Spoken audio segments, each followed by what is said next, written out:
Bom dia, meu amigo, bom dia, meu amiga, minha amiga. Está começando o seu Boletim da Manhã, o seu informativo da verdade de todas as manhãs, de segunda a sexta-feira, das 9 às 10 da manhã. E você que está assistindo a gente aí, que curte o nosso programa, compartilhe, comente. É muito importante a sua participação. Fazendo com isso que o nosso programa alcance muito mais pessoas. E hoje o programa promete.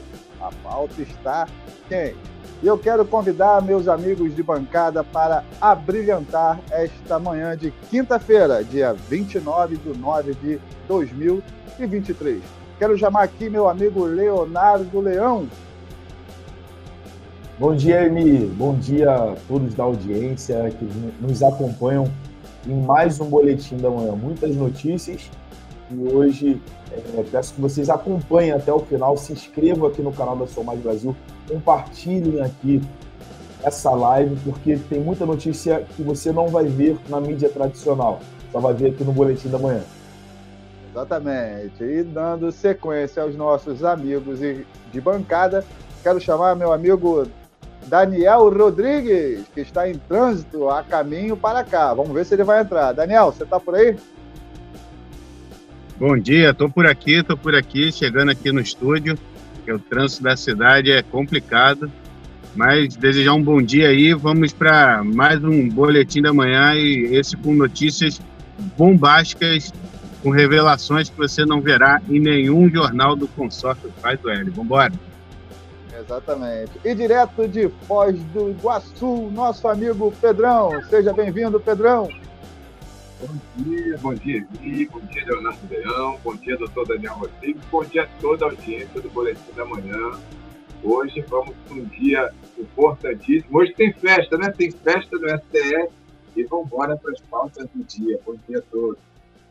Exatamente. E vamos ver o que nós vamos comentar no programa de hoje. Senado enfrenta STF e aprova o marco temporal. Barroso assume a presidência do STF e Fachin será o seu vice. Lewandowski assume a presidência do Observatório da Democracia, criado pela AGU. Então, hoje eu acho que vai esquentar o clima aqui, não é? Porque hoje está praticamente tudo em cima do STF, não é mesmo, Léo?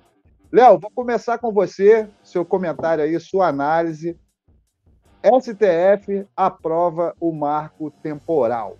Você acha que essa aprovação aí é o início de uma pacificação ou o início de uma guerra declarada? Porque a guerra velada já existe. Hoje, como a pauta é sempre em cima do STF, tem que ter cuidado com tudo que vai falar. Mas realmente a gente está vendo, o que a gente está vendo é que o sistema como um todo mundo entendeu, né, essa judicialização por parte do Supremo Tribunal Federal em relação ao legislativo. E a gente está vendo agora uma resistência do Congresso, do Senado, inclusive agora aprovando o marco temporal. É um passo. É um primeiro passo enquanto isso, né? Tava demais, gente, tava demais. Precisava ter algum enfrentamento em relação a essas pautas.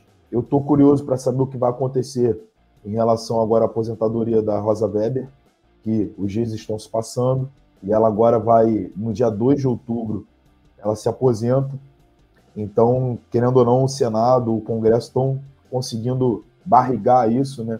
Aqui em relação àquela pauta do aborto, né, de tirar 2 artigos do Código Penal para descriminalizar o aborto. Então, tomara que ela se aposente e essa pauta aí não passe. Mas é isso. Isso. Só para finalizar, passar aí a palavra para o Pedro e depois a gente vai se aprofundando mais nesses assuntos. A gente está vendo que não estamos sozinhos e não podemos desistir. As coisas estão começando. Não existe nunca um mal que vai durar por muito tempo. O mal pode vencer por alguns instantes, mas vai ter um momento que não vai conseguir se sustentar e vai cair. Então, a gente está começando a ver uma reação e isso nos enche de esperança. Pedrão, chamando você para a nossa roda de informação. Esse projeto passou pela CCJ, né, com 16 votos contra 10, e ontem foi votado no mesmo dia em que o STF aprovou as regras, né, da questão do marco temporal. E a aprovação foi de 43 votos no Senado, 43 contra 21 votos.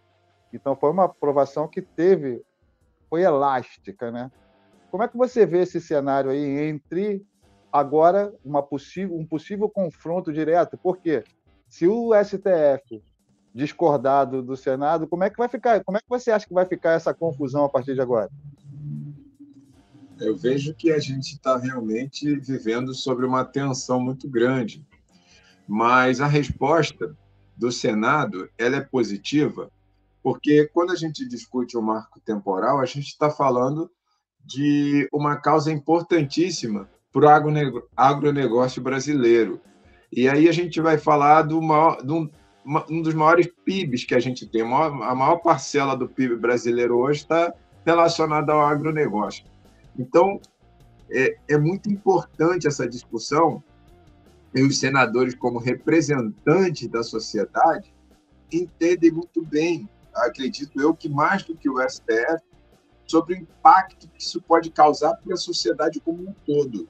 Se a gente tiver um problema em relação ao PIB, gerar a produção do agro brasileiro, que, poxa, distribui alimento para o mundo inteiro, produz riquezas para o Brasil, para a manutenção do nosso Brasil. Se a gente tiver impacto nesse grupo, vai sofrer a população inteira. Então, é um assunto muito importante, muito relevante para o momento, e eu acho que o Senado está fazendo o que é papel dele fazer, que é representar a população, e eu tenho certeza que a causa indígena ela é importante, mas a Constituição ela diz que a terra ela tem que exercer o seu papel social, e eu acho que não tem um papel social mais relevante do que produzir alimentos para o Brasil e para o mundo. Por isso eu acredito que o Senado está fazendo o correto. O marco temporal é importante para que a gente continue avançando da maneira que o Brasil vem avançando nos últimos anos através do agronegócio brasileiro. Exatamente. Teria que ser feita uma PEC aí, Semir? O quê? Pelo parlamento? Não, a PL, no caso, foi apresentada no Senado, agora foi uma PL onde ela está regularizando literalmente o marco temporal. Então, o que era, o que foi no passado no Supremo, e o Supremo mudou o entendimento numa decisão própria dele. Então, quer dizer, trouxe uma insegurança jurídica não só para o agro, como muito bem o Pedrão citou, mas também nas cidades, porque essa questão aí deixa uma insegurança muito, muito grande. Por quê? Como é que eu vou alegar? Eu sou bisneto de índio mesmo, de tribo aqui de Niterói.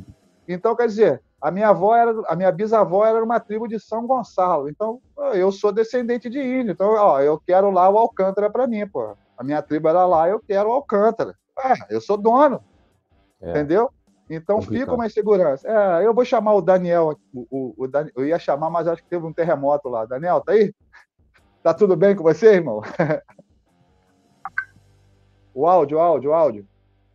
Sobrevivi. Então, eu vou chamar você para a conversa agora, porque isso tudo gira em torno da insegurança jurídica em cima dos procedimentos.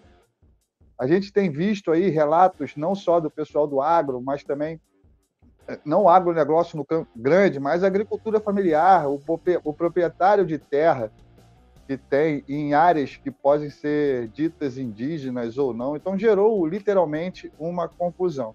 E agora o Senado, me parece que está tomando a frente do seu poder que foi designado pelo povo, que é o poder do voto. Essa insegurança... Agora a gente está num impasse, não é? Porque se o STF acabou de promulgar lá uma lei, né? Que tem força de lei, né? Não é uma lei que quem cria a lei é o Senado, é o Legislativo, mas, como estava tendo esses avanços aí, então criou uma norma jurídica e o Senado vem agora e atropela a decisão. Praticamente foi no mesmo dia, né? Eu acho que isso é uma coisa até simbólica, né? No mesmo dia que o STF atropela, o Senado vem e dá a resposta. Como é que você vê esse cenário jurídico a partir de agora, nessa questão aí? O que você acha que pode acontecer dentro dessa confusão aí? Porque o clima pode literalmente esquentar, né? Nós vivemos um cenário de total insegurança no nosso país, do ponto de vista jurídico, e isso descamba para várias questões de violência e tudo mais, porque quando a gente fala na questão de marcação de terras indígenas, a gente sabe para onde isso pode descambar. Nós tivemos recentemente indígenas se manifestando, e aí eu vou abrir aspas aqui, porque a manifestação foi violenta, houve flechada em policial que estava lá guardando os prédios públicos, mas nada disso resultou numa CPMI, nada disso resultou na prisão dessas pessoas. O único indígena que a gente sabe que foi preso recentemente foi o Sererê lá, diante da situação toda. Então, o que acontece? A insegurança jurídica, ela gera baixa de investimento no país, ela gera uma série de problemas e isso tende a aumentar. E aqueles que falavam tanto em ruptura institucional, em ataque à democracia, e apontavam que isso seria culpa do Bolsonaro, hoje demonstram claramente de quem é a culpa. Bolsonaro não é mais presidente nesse momento. E a gente não vê, e a gente continua vendo esses avanços do STF, querendo determinar, querendo legislar, e agora a gente vê o Congresso reagindo através do Senado, que representa ali, seria a alta casa legislativa representante dos estados, e que tem que se manifestar, porque os estados serão prejudicados, terão suas terras aí alteradas, suas demarcações de terra alterada, a demarcação de terras de empresas, de fazendas, tudo isso pode ser alterado e isso pode gerar prejuízos incalculáveis. Eles falam só dos prejuízos dos ruralistas, e o STF agora quer regulamentar lá dentro dessa decisão qual vai ser o nível de indenização para aqueles que têm fazendas. Caiu? Muito maior. Caiu a ligação. Voltou. Vai lá, Daniel. Esse alcance pode ser muito maior, afetando casas de pessoas físicas, empresas, indústrias e tudo mais. Como o Emílio deu de exemplo, a pessoa indígena. Cheguei lá e agora eu quero tal bairro porque eu tenho aqui a comprovação de que minha família era daqui. Olha o problema que a gente vai ter. E a gente já viu recentemente, pelo menos no estado do Rio de Janeiro, a gente tem um exemplo claro de que não há essa necessidade de que o STF coloca. Isso é militância política e ideológica. Por que eu falo do Rio de Janeiro? Porque recentemente, em Niterói, nós tínhamos uma tribo indígena que se declarava detentora de terras no bairro de Camboinhas. Sabe onde essa tribo está hoje? Depois de um acordo, estão em Maricá. Então a gente vê que não há realmente essa necessidade tão grande. Se eles eram detentores de Camboinhas, agora eles estão em Maricá, por conta de um acordo firmado, eles estão em terras que foram entregues a eles lá para eles, que eles possam viver em Maricá. Então, assim, não é essa necessidade tão grande realmente disso.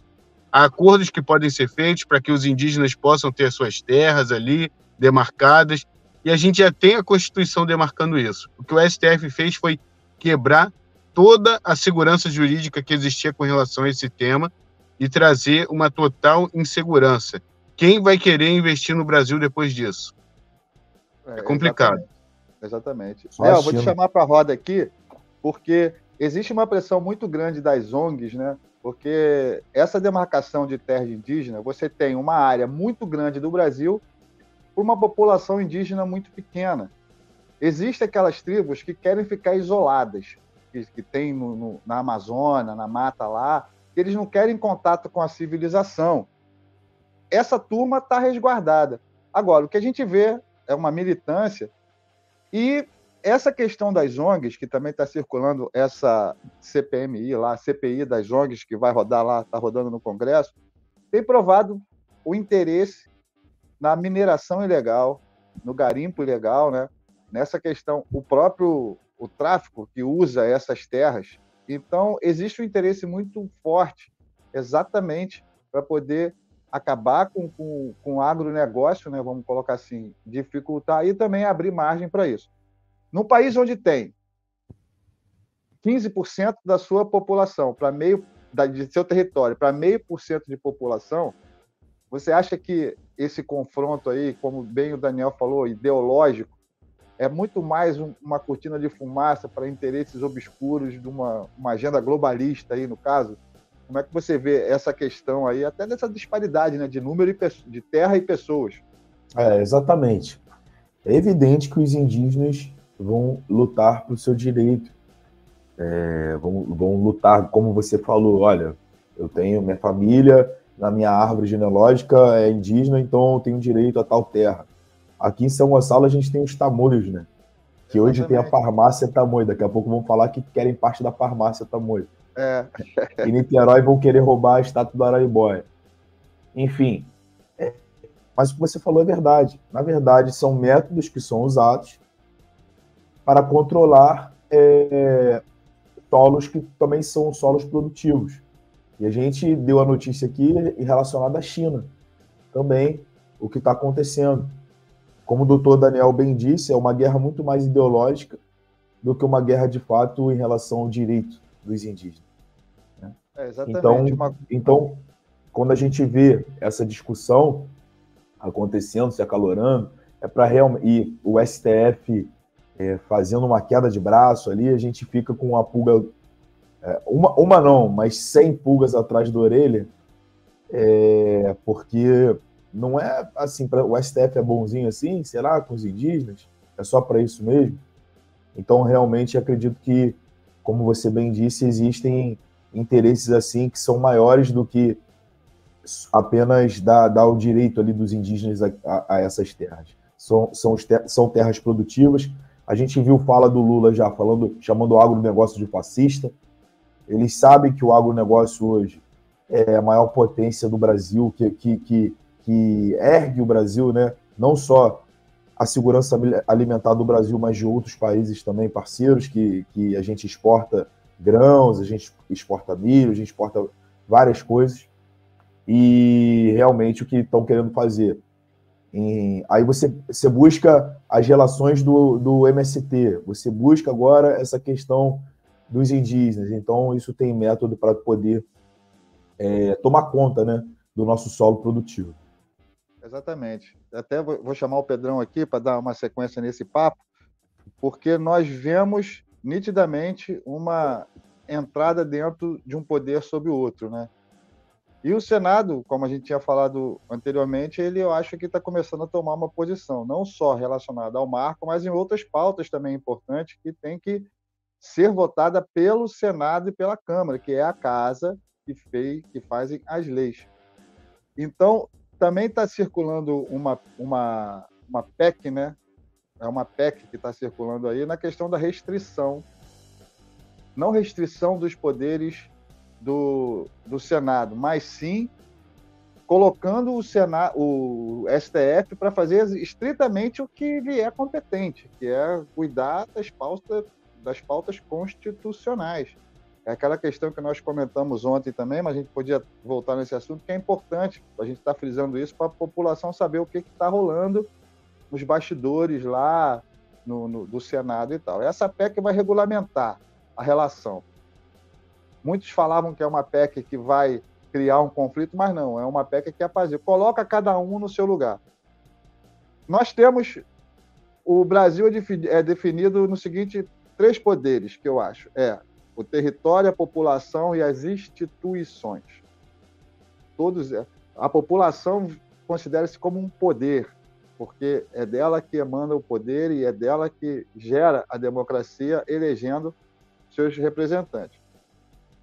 Esse confronto de poder e essa PEC que está sendo colocada, como é que você analisa isso, tendo um STF do jeito que está avançando em todas as prerrogativas de todo mundo, perseguindo, caçando, legislando? Uma análise sua sobre esse confronto que vai... Calma aí que o celular está tocando aqui, isso é hora de ligar? Hora de ligar. Desculpe aí, gente. Esse confronto, como é que você vê isso? E o que isso pode causar para a população? Nós, cidadãos comuns, que trabalhamos, que corremos atrás do nosso, fazemos o nosso trabalho e pagamos nossos impostos. E, rapaz, Daniel voltou lá, ó, na beca. O áudio, Pedrão. Pedrão, o áudio. Pedrão. Me avisou aqui. Voltou. Então, quando a gente começou hoje a discussão sobre esse assunto, eu citei o agronegócio por conta de que Pedrão voltamos? Caiu. Voltou, voltamos. Vocês já pensaram num mundo sem segurança alimentar? Já pensaram nas grandes metrópoles sem que chegue o alimento necessário para que as pessoas vivam? Porque a gente que viveu, eu vivi no Rio de Janeiro, quem vive em São Paulo, você não tem muito acesso à produção do alimento. Você vê o alimento chegar no supermercado, sai da sua casa e tem fácil acesso. Vai lá e compra, está todo dia lá. Mas já parou para pensar se esse alimento não estiver na prateleira? O caos que as cidades vão virar? Já parou para pensar o que pode ser o caos no mundo se a gente não tiver uma produção de alimento suficiente para alimentar o mundo? Imagina o Brasil, o potencial produtivo que o Brasil tem, se não chegasse alimento na China, se a China não tivesse como se alimentar, se a Índia não tivesse como se alimentar, se a Arábia Saudita não tivesse como se alimentar, você acha mesmo que eles não invadiriam o Brasil, que nós não viveríamos numa guerra? Já pararam para pensar no cenário de guerra? Se a segurança alimentar dos povos do mundo inteiro não estiver garantida? Já pensaram no cenário de caos? Você vê que quando falta alimentos, há pouco na Argentina, a gente teve escassez de alimentos e já tinha sinal de invasão de loja, de gente saqueando loja, porque o caos se instala quando você não tem alimento. Então, essa questão do marco temporal, eu estou pautando a discussão, e essa questão da invasão de atribuições do STF, eu estou pautando nessa questão do agronegócio, porque se fala, e isso são dados oficiais, no impacto de 42 bilhões na produção do agronegócio brasileiro. E eu quero trazer também aqui um dado de que hoje, para você ter uma ideia, cara, a área que é ocupada pela população indígena no Brasil é muito grande. Só para exemplificar, a área agrícola do Brasil, ela dá mais ou menos 0,3 hectare por habitante brasileiro. A área indígena... Alô? Estou ouvindo. Estão ouvindo? A terra indígena, ela representa 131 hectares por indígena no Brasil. É uma diferença absurda. Ou seja, não está faltando terra para os indígenas. A gente poderia, eu acho que poderemos começar a discutir no Brasil que é introduzir o povo indígena na economia, começar a estimular a produção, começar a estimular a participação da economia como um todo. Não apenas a gente pagar taxa para os indígenas, porque eles estavam aqui antes da chegada do europeu que veio dominar a terra, mas sem a participação hoje da população que produz na economia brasileira e mundial, a vida se torna insustentável. Se a gente não tiver essa produção, entende a minha pontuação? Se a gente não tiver essa produção, a vida humana ela se torna insustentável. Então, é por isso que é importante estabelecer esse marco, demarcar esse limite, porque, olha, para que a vida em sociedade seja possível, não tem como a gente se abster do agronegócio. É extremamente importante para que a vida em sociedade tenha equilíbrio. Então, por isso, o marco temporal se faz necessário e a gente não pode ficar discutindo coisas que já, infelizmente ou felizmente, são obrigatórias que fiquem no passado. Sobre a invasão de competência do STF, como você mesmo disse na sua pergunta, chegou ao limite, o Senado e a Câmara Federal já identificaram isso, e agora a gente está vendo que vai sim, cada um vai ser colocado no seu lugar, apesar de que eu acho que o STF, agora, sob a presidência do Barroso, vai continuar tentando invadir as competências do Legislativo. Exatamente. E antes de dar sequência à próxima pauta, que a gente vai citar exatamente essa questão do Barroso, você que está acompanhando a gente aí, que está vendo, comente, dê a sua opinião sobre o marco temporal. O que você acha sobre o marco temporal? O que você achou da nossa análise? E se você tiver uma opinião contrária, coloque aí que a gente vai estar comentando também. Emir, tem um comentário aqui do Cláudio Antônio Vasconcelos que é muito pertinente, poderia ser lido. Pedrão que gosta de... Não apareceu para mim ainda. Dá uma olhada aí, Pedrão. Não sei porque não aparece para mim aqui. Pode ler aí, então, Léo. Vou ler aqui. Ele botou, um exemplo que as terras indígenas têm que ser preservadas, mas, por exemplo, porque não pode passar uma rede de transmissão de energias elétricas para levar energia elétrica para alguns estados que beneficiaram milhões de pessoas e quando eliminaram as terras raposas do sol, que beneficiavam fazendeiros de arroz, e os indígenas hoje estão lá no lugar, num verdadeiro lixão, só beneficiaram as ONGs. É o que a gente estava falando, né, o Emir, em relação ao método que tem por trás disso. Né? Porque não é para beneficiar os indígenas, é para beneficiar eles mesmos, as ONGs mesmo. Exatamente. Você vê esses disparates assim, porque você levar uma energia elétrica é você levar evolução para uma região, desenvolvimento para uma região. E foi o que eu falei também no início. Existem as tribos indígenas que querem ficar isoladas e vivendo da mata. E sim, essas tribos estão lá, isoladas e vivendo da mata, que a gente não tem nem acesso a essas tribos. Agora, como acontece nos Estados Unidos, você tem índio dono de cassino. O índio que não quer ficar isolado dentro da mata, ele quer uma profissão, ele quer trabalhar, ele quer usar a terra que lhe pertence para produzir. Só que aí o que acontece nessa questão? O Estado não deixa o índio produzir. As ONGs não deixam o índio produzir.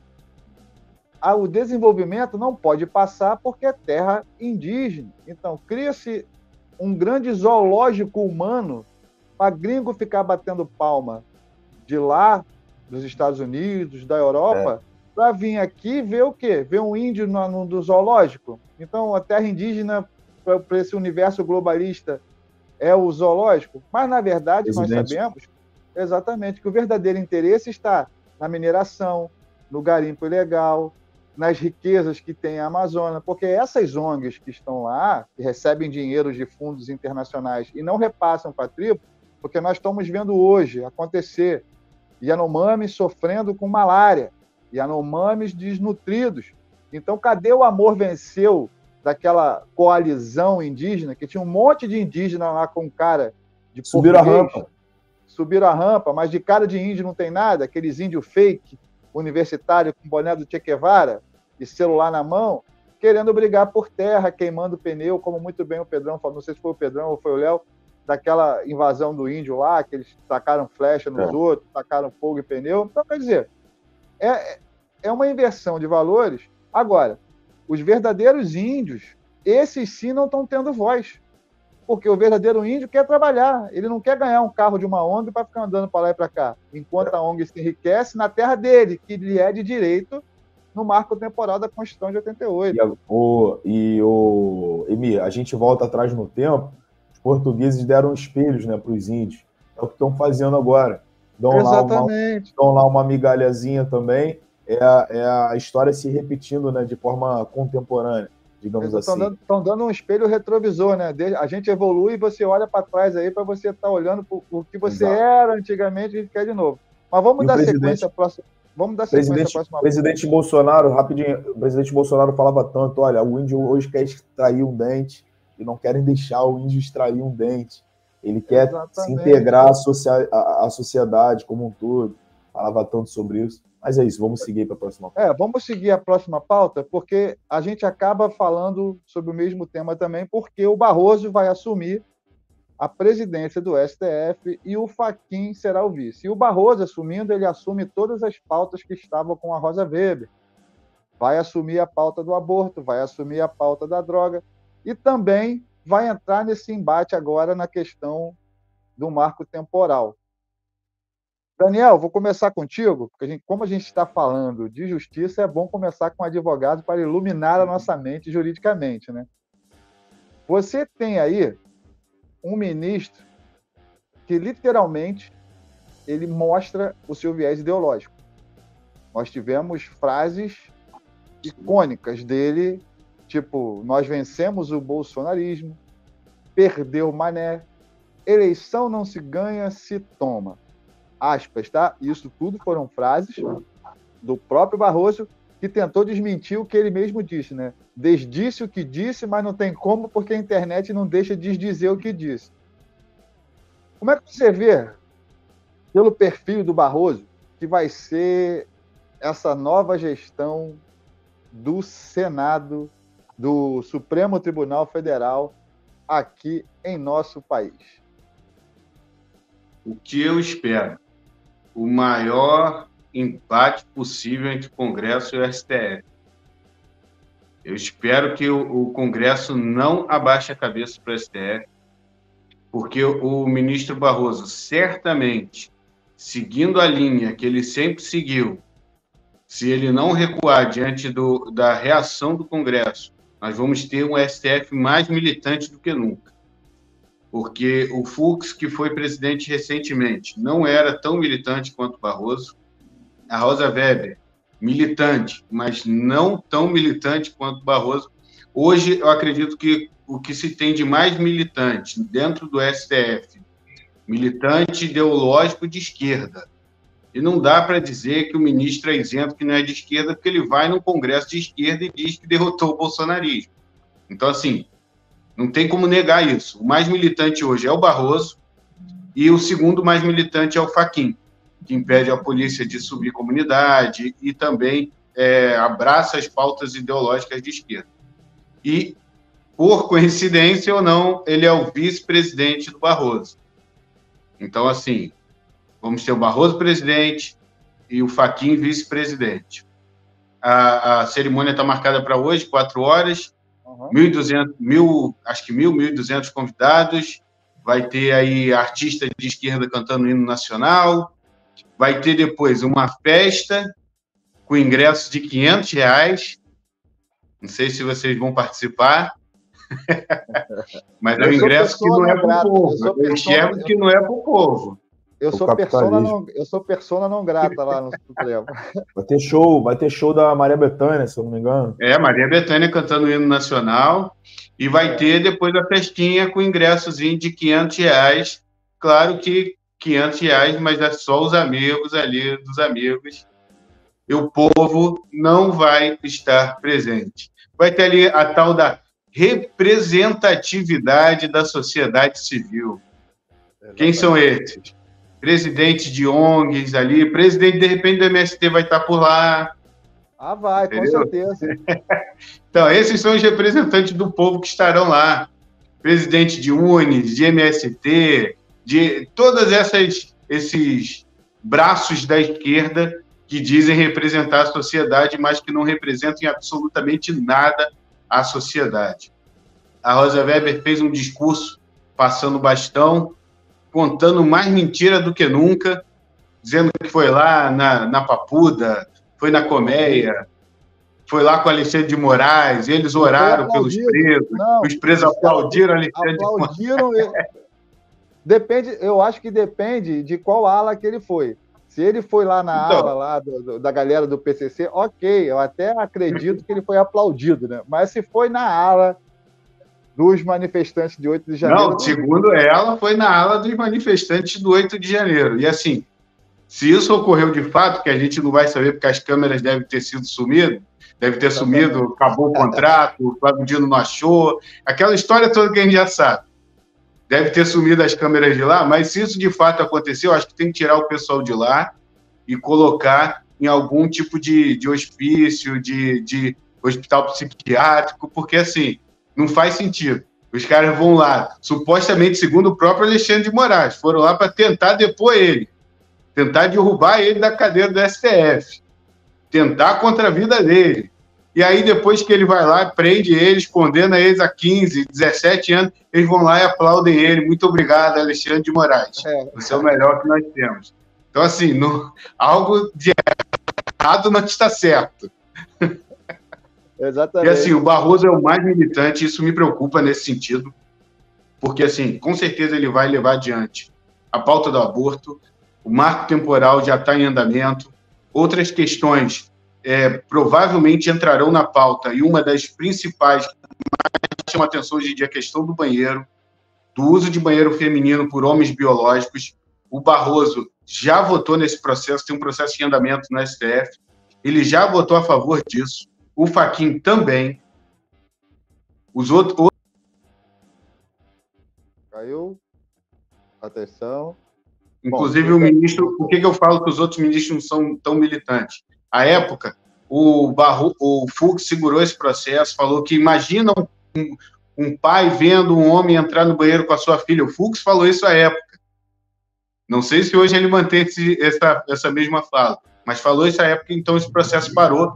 E eu acredito que o Barroso vai tentar levar isso à pauta novamente, porque o voto dele é um voto de militante, onde ele fala dentro desse voto que eles já avançaram nessa pauta, onde a pessoa tinha que fazer cirurgia de transição de sexo para ter esse reconhecimento. Hoje ele fala isso, que hoje eles já avançaram e não precisa mais disso, é só a pessoa falar que se reconhecer, ela pode mudar a identidade, ela pode brigar para entrar num banheiro feminino.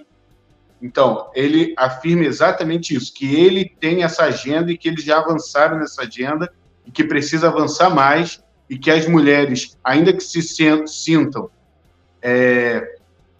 com seu direito agredido, ele fala que isso não é comparável ao direito do trans, que é maior.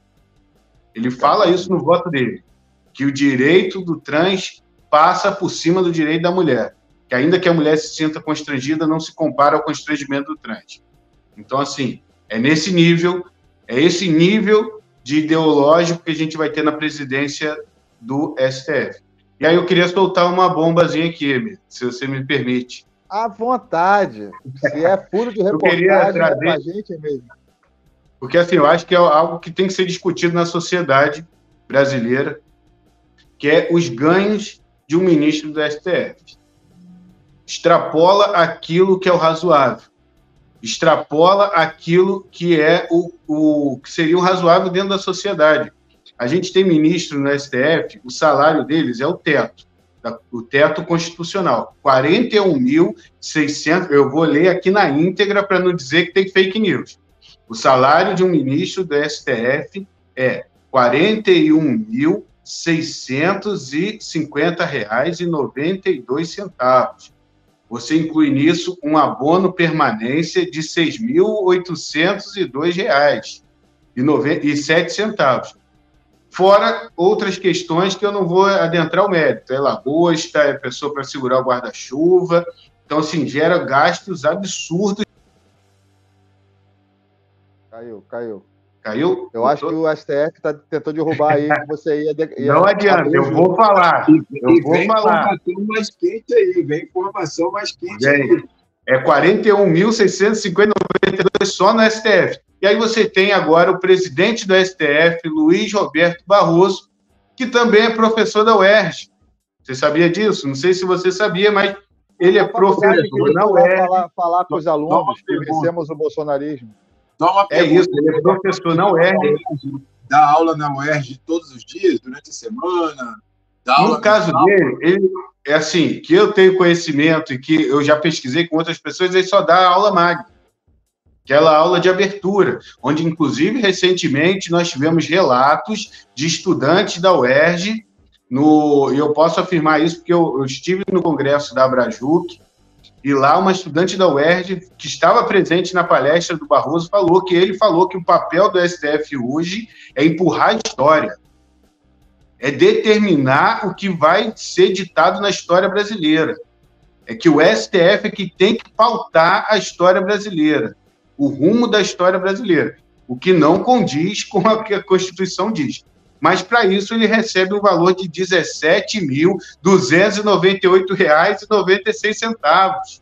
Só para abrir É um a aula. salário de R$ 17.298,96.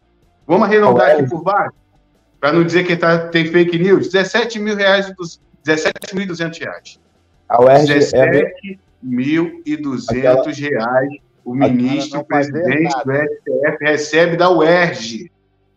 A UERJ é aquela Se mesma ele está ministro do universidade STF lá todo dia, ele não tem como dar aula todo dia na UERJ, concorda?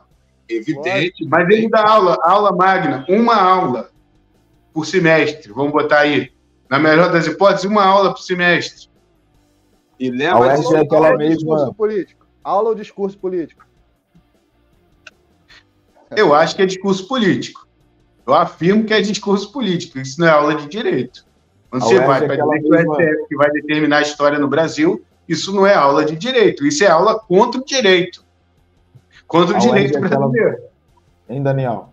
A UERJ é aquela mesma universidade que financiou aí campanha de alguns políticos de esquerda, agora na última eleição de 22, Exatamente. Essa mesmo, está em investigação, exatamente. com As desvio nossas faculdades da estão verba, entregues à militância. desvio de verba Então, assim, de exato. ciência e tecnologia. Então a gente está falando aí de um ministro do STF ganhando quase R$ 60 mil, E somando tudo. fora as palestras que eles dão, que eles recebem por isso. Teve até um caso recente do ministro, que eu sei falar o nome, derruba a conta, que foi lá uma palestra bancada por uma empresa que foi denunciada de fraudar na Covid. Exato, amigo. Muito bem lembrado. Recebe ainda por palestras de empresas que são julgadas pelo STF. Pelo STF. E agora também o escritório do cara pode ir lá advogar por conta. Não tem mais. É isso aí. Agora eles ainda podem julgar os processos que os escritórios das famílias deles representam. Exato. É um absurdo. Sem contar as lagostas, os vinhos, a quantidade de assessor. Exato. Um assessor para puxar a cadeira para aquela bunda dourada sentar e depois botar a cadeira. Outro assessor Em para torno de 20 juízes auxiliares dentro do gabinete.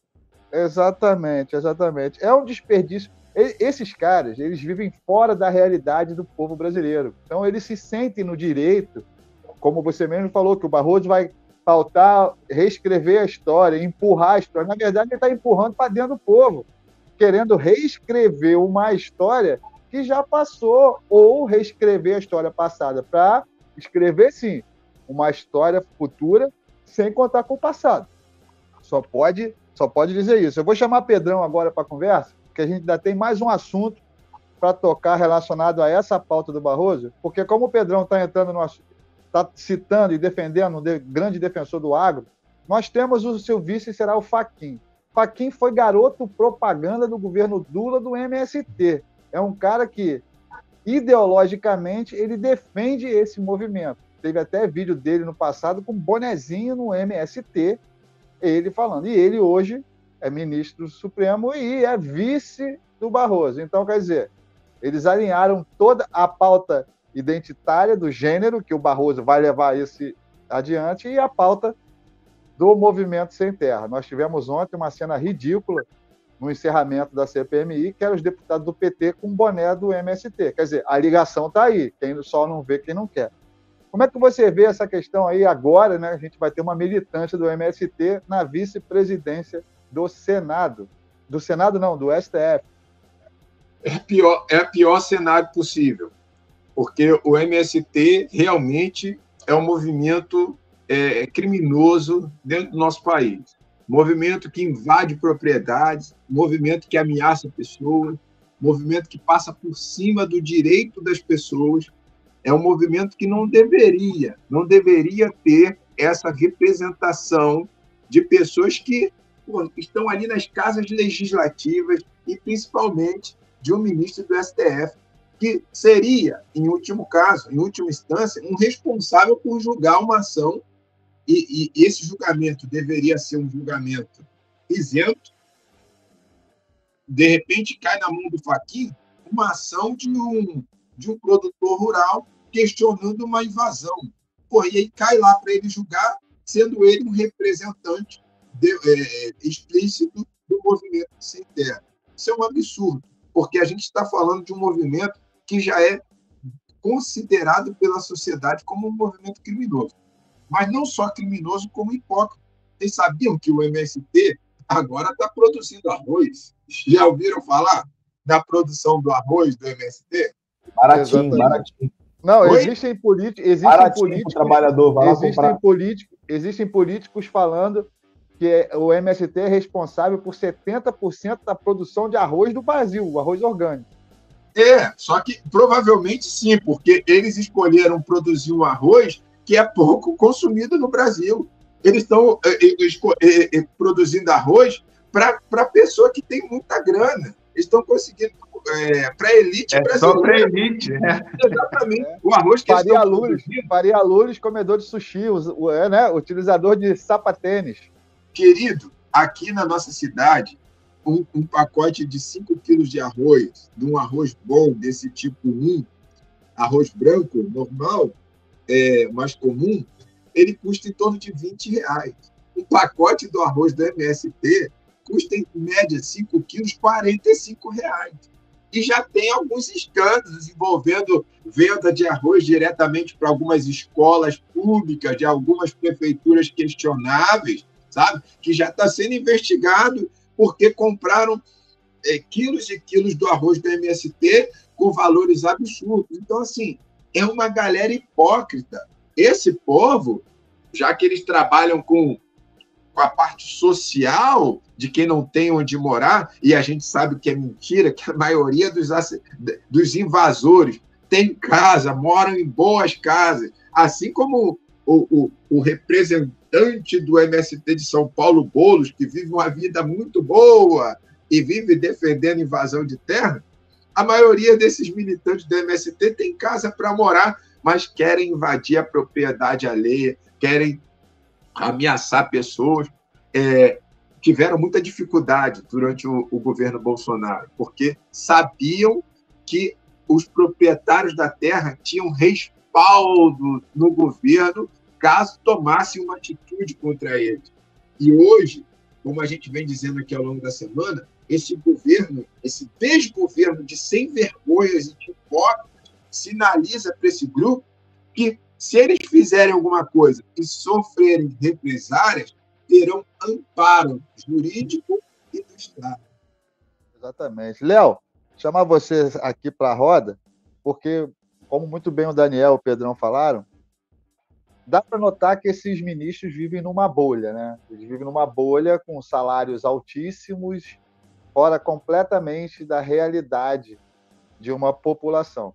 E você, como é militante em cima de trabalhos sociais, tem desenvolvido isso, como é que você vê esses abusos com dinheiro e esses votos e essa militância que literalmente vai acontecer no STF mais forte agora, porque agora o presidente é um militante. Literalmente, o STF agora é um partido político, jurídico. Então, nesse juridiquês que eles gostam de falar bonito, né, para o povo não entender o que eles estão falando. Entendeu? Como é que você vê esse cenário aí, essa questão ideológica no Supremo Tribunal Federal e a figura do Barroso e do Fachin, finalmente juntos, né? O ideologia de gênero e invasão de terra. É complicado. Eu ia falar um negócio aqui, mas deixa quieto. É o combo comunista, né? O combo comunista do STF. É o Pink e o cérebro, né? É isso, vamos isso. Lá. Você falou, primeiro, falando sobre a questão dos projetos sociais que você falou. Que você vê um abuso do dinheiro público no Supremo, exatamente, na Corte, e você vê projetos que têm dificuldades de poder irem para frente, entendeu? Sim, então, eu fiz essa comparação para a gente poder ver o abuso que é. Sim. Não que uma coisa tenha a ver com a outra, mas o abuso do mal versão do dinheiro público e de realmente quem precisa. Sim. Você chamar o Brasil de um país pobre, como algumas pessoas falam, é uma falácia. Na verdade, o dinheiro é mal empregado. O dinheiro, inclusive na pirâmide da educação, se investe muito em educação superior e pouco em educação de base. E o retrato que a gente tem é exatamente esse. E em relação a projetos sociais também, o nosso Brasil é um país muito grande. A gente faz um trabalho aqui em São Gonçalo, juntamente com a Sou Mais Brasil. O Daniel Rodrigues já esteve presente por aqui, já pôde acompanhar. Trabalho de capacitação de pessoas para justamente elas terem um lugar ao sol, construir as suas carreiras e não ficarem dependendo das migalhas do Estado, não ficarem dependendo de auxílios, não serem ali futuramente aquela questão do voto comprado, digamos assim, né, que a gente sabe que acontece, voto assistencialista, que elas possam pensar com as próprias cabeças. E a gente vê um abuso do poder público. Quando a gente vê ministra viajando com o avião da FAB, fazendo Uber Black de avião da FAB, a gente vê o Supremo Tribunal Federal tendo um gasto assim exacerbado. A gente vê cartão corporativo mais de 8 milhões, viajando para cima e para baixo, pagando milhões em estadia em Nova York. A Janja passeando o mundo, comprando, enfim.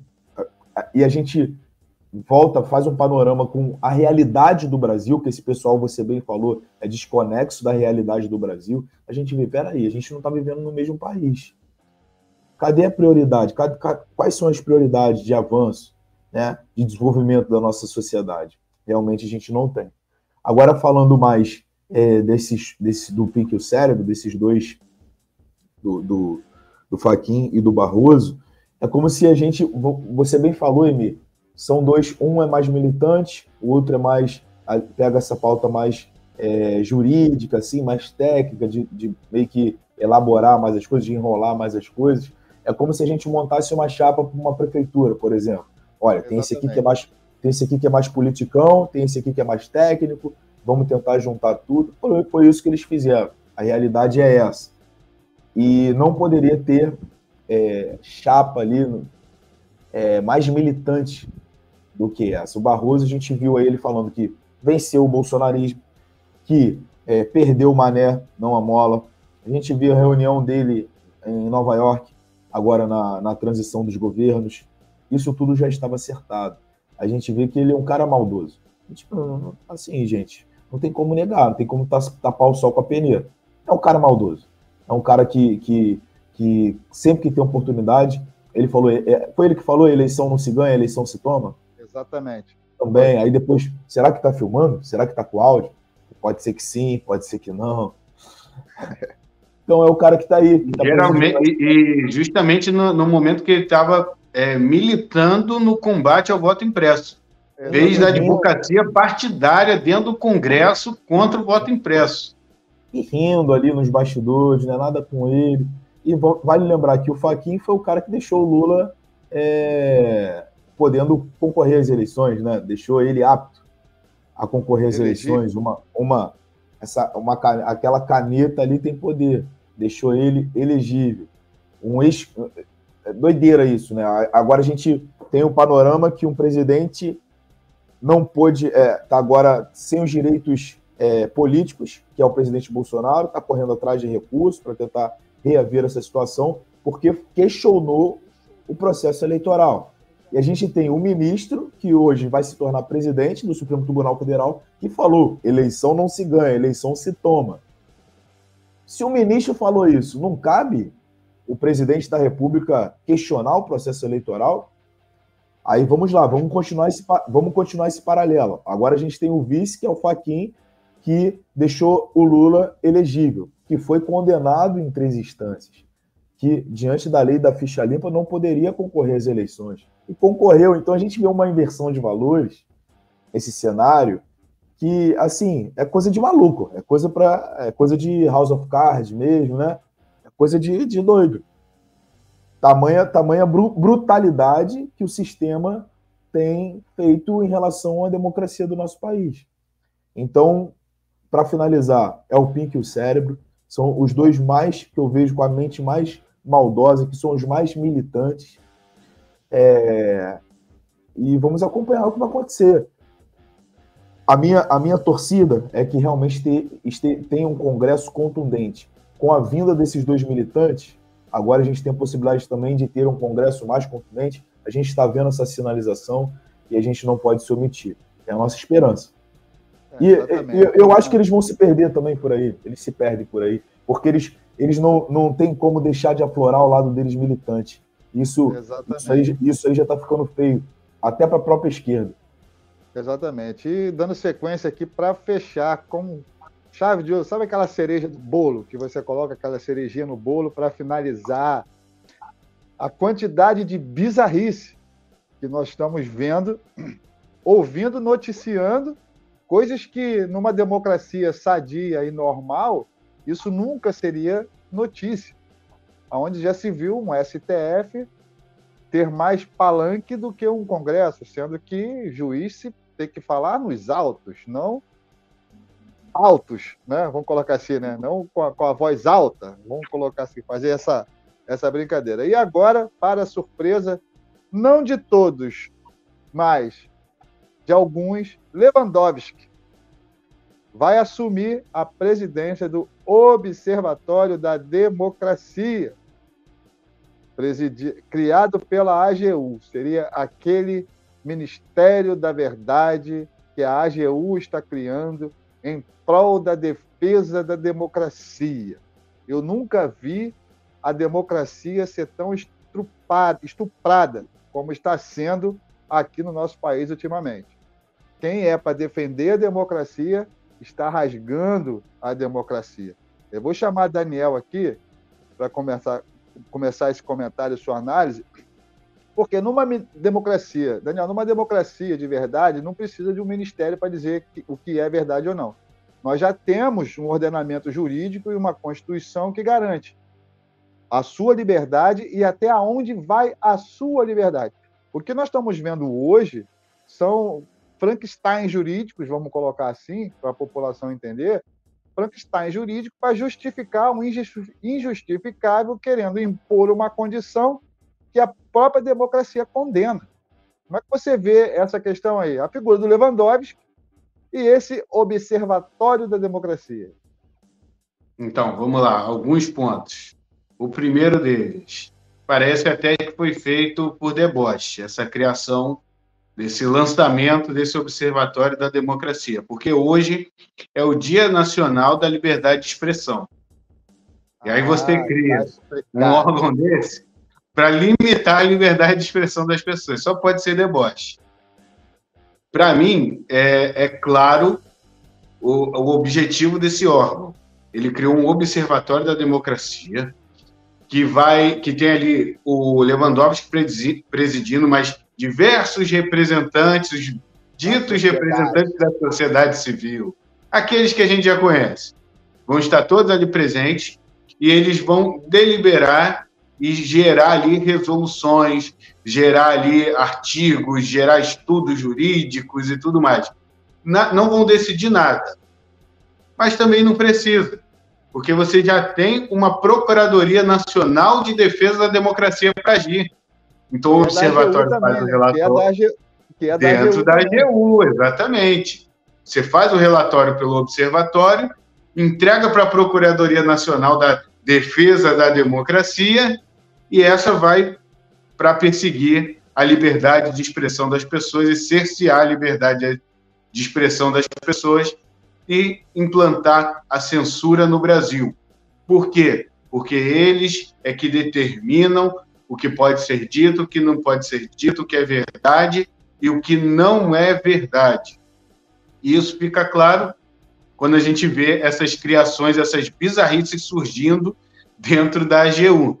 Cada hora surge uma bizarrice maior e eles têm um entendimento claro acerca disso, que é um entendimento ideológico do seguinte: eu vi isso quando eu atuei numa ação contra uma lei aprovada pelo PSOL, dentro da Câmara Municipal de Niterói, que determinava que a pessoa não poderia receber benefícios e até mesmo cesta básica caso não se vacinasse. Que a vacina deveria ser obrigatória. Por que eu estou citando esse caso? Porque nesse momento, um parlamentar do PSOL foi ao microfone da Câmara fazer a defesa dessa lei com o seguinte argumento: se a pessoa recebe uma cesta básica da prefeitura, o corpo dela não pertence mais a ela, e sim ao Estado. É o Estado que vai determinar o que ela pode, o que ela não pode, o que ela tem que dizer, o que não tem que dizer, porque ela é dependente do Estado. E aí, Léo, entra naquela pauta exatamente que você falou. Quando você não tem a liberdade econômica, quando você não tem a pessoa ali capacitada para correr atrás do seu ganha-pão, ela passa a ser dependente do Estado, e no entendimento desses caras, ela passa a ser propriedade do Estado. Exatamente. Então é algo assustador e bizarro, mas é o pensamento da esquerda. E um último ponto que eu quero chamar a atenção é o seguinte, que então a gente vai ter um ministro do STF presidindo um órgão dentro do Executivo. É estranho isso, né? Será que tem salário presidindo também? Um observatório dentro do Executivo. Será que tem salário? Não, a gente não está falando de algo entre poderes, a gente está falando de um órgão dentro da AGU que vai ser presidido por um ministro do STF. Eu acho que não tem cabimento esse tipo de relação. A AGU, para quem não sabe, é a Advocacia Geral da União.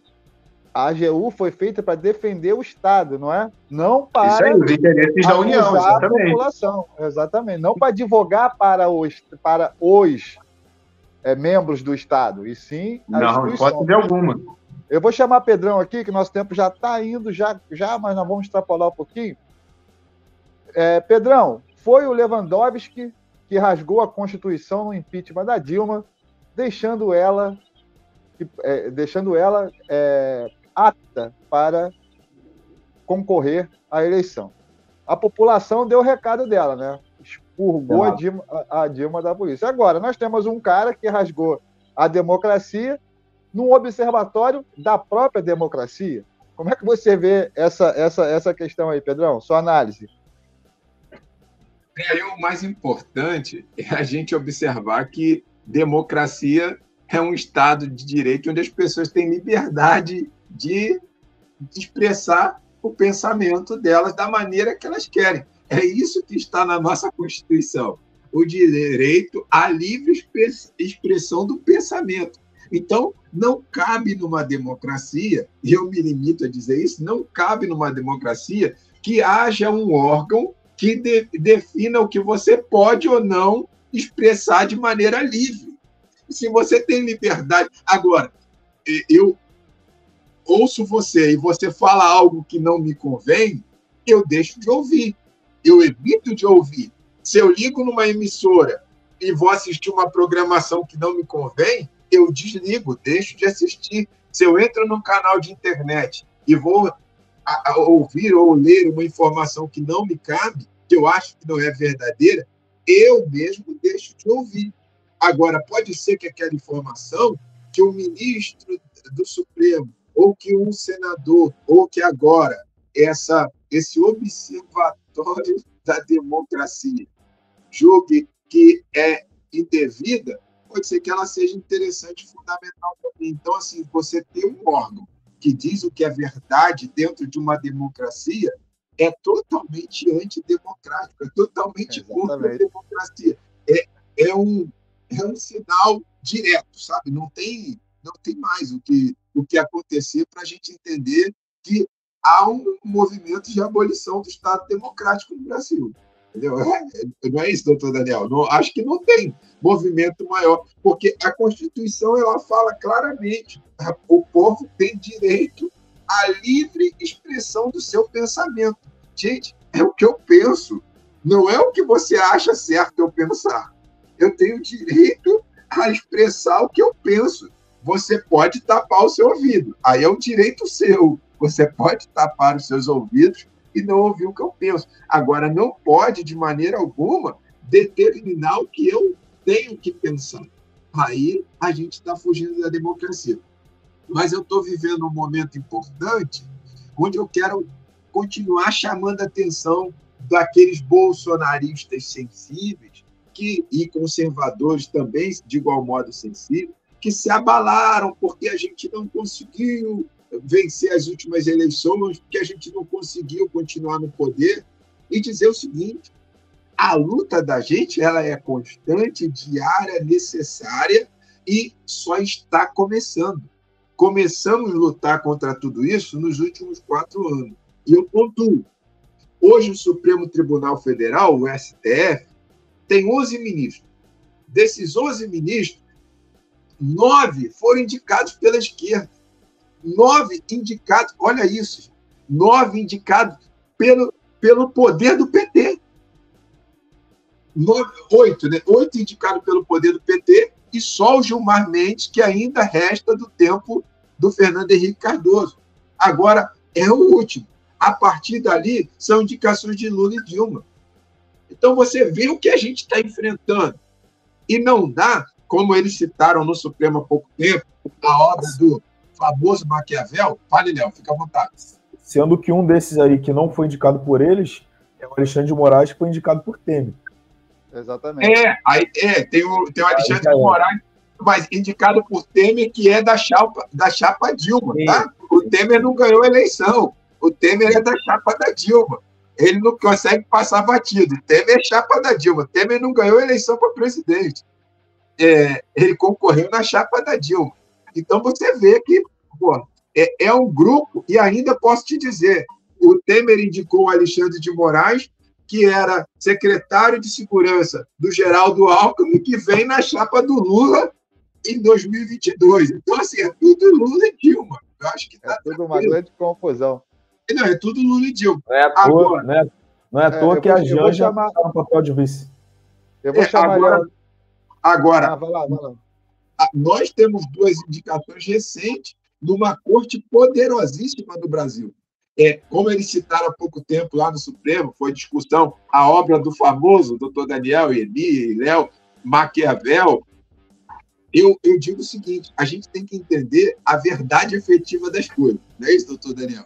Entender que essa galera, eles têm lado sim, cara. Não dá para dizer que não tem. São indicações de presidente. E o presidente não vai escolher aleatoriamente. Eles escolhem quem interessa para eles. Assim como nós desejamos que o presidente Bolsonaro tivesse escolhido pessoas que têm um viés ideológico parecido com a direita. Então, por isso, eu pontuo que a luta ela ainda é muito grande, porque nós temos, eu acredito que temos 2 contra 9. Então, temos muito que lutar. Não dá para parar de lutar agora, não dá para cruzar o braço e ficar reclamando. A gente ainda tem muito que lutar. Exatamente. Eu vou chamar Léo agora. Léo, Observatório da Democracia. Será que é para observar a criação da nova democracia relativa do PT? É a mesma coisa de que você botar um carnívoro no presidente da Associação dos Vegetarianos.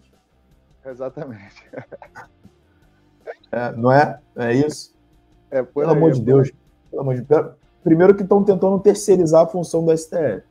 Já que a gente não consegue ser isentão para poder realmente ser o guardião da Constituição, como a Constituição diz que deve ser, que a gente deva cumprir com esse papel, peraí que a gente não consegue, então vamos criar aqui um observatório da democracia, você toma conta lá. Isso aí, gente, é método, é mecanismo de controle de massa, de controle da sociedade.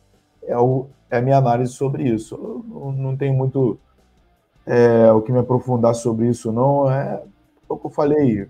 Assim, não são coisas que não se encaixam. É como você... É óleo e água, não tem como. Exatamente. Não tem como. O cara, você bem falou, que deixou a Dilma concorrer, né? A mesma coisa no caso do Fachin, deixou a Dilma concorrer ao Senado por Minas Gerais em 2018.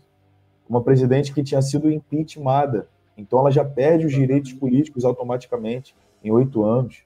Isso está previsto. Agora é o cara que rasgou a democracia, ele é o presidente observador da moralidade da Constituição, pelo amor de Deus.